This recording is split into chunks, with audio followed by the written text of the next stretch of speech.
Good morning, everybody. We're once again proud to bring you this series of Back to Basics with our speaker, Karen Denton, who knows about all things vision and especially retinal. Thank you so much.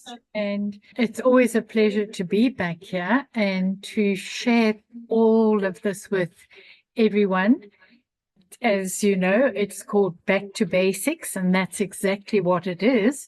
But as we progress, you'll notice that the information becomes more and more informative and more relevant to the retina. However, as we continue through today, let's just recognize, first of all, that our educational activities are supported by Bayer South Africa and Roche products. In our last webinar, if you remember, we did speak about the eye at a glance, and we discussed the different layers of the eye and what happens in those different layers. And now we're about to describe another very interesting feature of the eyes, something that we may not even think about and until now may have even taken for granted: eye movements. How do our eyes move? What makes them move? How is this achieved? So, as you know, you can look in all different directions with your eyes. And the wonderful thing is that your eyes work in unison. And the reason that we have eye movements the way that they are is to focus objects of interest. In other words, something that you're looking at, maybe reading a person's face or something like that, to focus that object exactly onto the macular part of the retina. And the most sensitive part of the macula is what they call the fovea. And there are many different eye movements to achieve this, as we know. If you look, both eyes have to move in sync to be able to achieve good vision. Because if the two eyes were moving in different directions, you would have two completely conflicting pictures coming into the brain, and it would just end up with major confusion. The movement of the eyes is both voluntary, but part of it is also reflex. It happens on its own. As we begin, I would like you to imagine a clock like the one that's in front of you, and holding your head still, look up at 1 o'clock, 2 o'clock, 3 o'clock, 4 o'clock, 5, 6, etc., etc. Now, to achieve going all of the way around the clock, our muscles moving the eyes had to move completely in sync, because if they don't, as we said, you're going to be looking in different directions, which is really difficult. And to achieve this, our eyes have different muscles. And I'm going to explain the names of the muscles, because the names of the muscles actually explain what that muscle does. And if we look at them, you'll see that there are, in fact, only 6 muscles. They're the rectus muscles and the oblique muscles. And we're going to look at these one by one. Now, the word rectus means straight. And you can think of other words that are derived from this. For example, erect, rectitude, rectify, and even a rectangle is straight lines around a shape. So rectus means straight, and that gives us the idea that the rectus muscles are going to pull the eye in a straight direction. And we will look at these in detail. We've got the superior and the inferior rectus, and the medial rectus and the lateral rectus. So if we look at them one by one, we know that the words superior means up, inferior means down, lateral means to the side, and medial means to the middle. Medial meaning, as you can imagine, a medium, things that are kind of medium in the middle. So medium is middle and lateral is on the side. And then we also have oblique muscles, and oblique means slanting. So if we have slanting muscles, they're going to pull the eyes in slanting directions.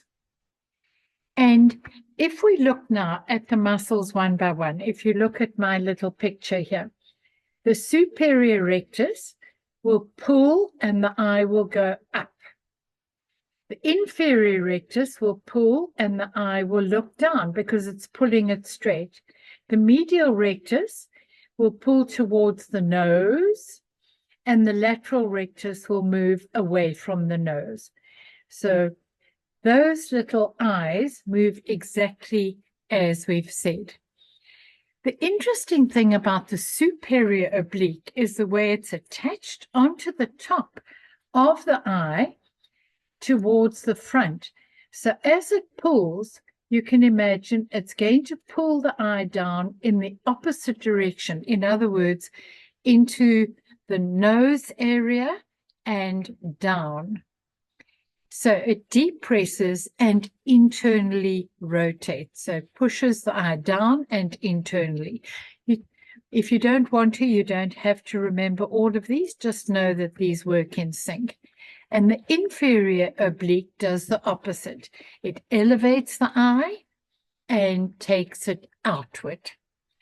Now, between these muscles working together, we get every kind of movement that you can imagine. But the other interesting thing about the way the eyes move is that they don't move always completely smoothly. Have you ever noticed, for example, that when you look around a room, your eye doesn't always move in a smooth motion across? You go in little jumps across. And when you read, your eye goes in little jumps, like in the picture that we have here. And those little jumps are called saccades. Saccade simply is a word meaning eye doing little jumps as it goes along.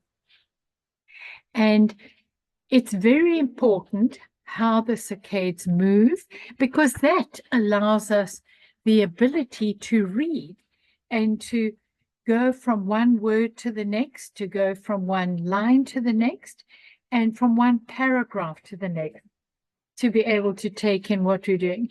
And also to look around a room, to look at a scene and jump around and take in the important salient features of whatever you're looking at, in fact.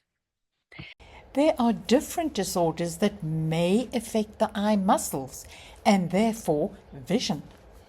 We will briefly discuss just two of the commonest of these problems that affect the eye muscles. And the first one is strabismus, that we commonly call a squint. In other words, the two eyes simply don't line up in the same direction. And this results in what people call a squint, or sometimes called crossed eyes. And there are different forms of this, where one eye looks forward, the other outward. One looks forward, the other down or up. One looks forward and the other inward. And there are different names for all of those.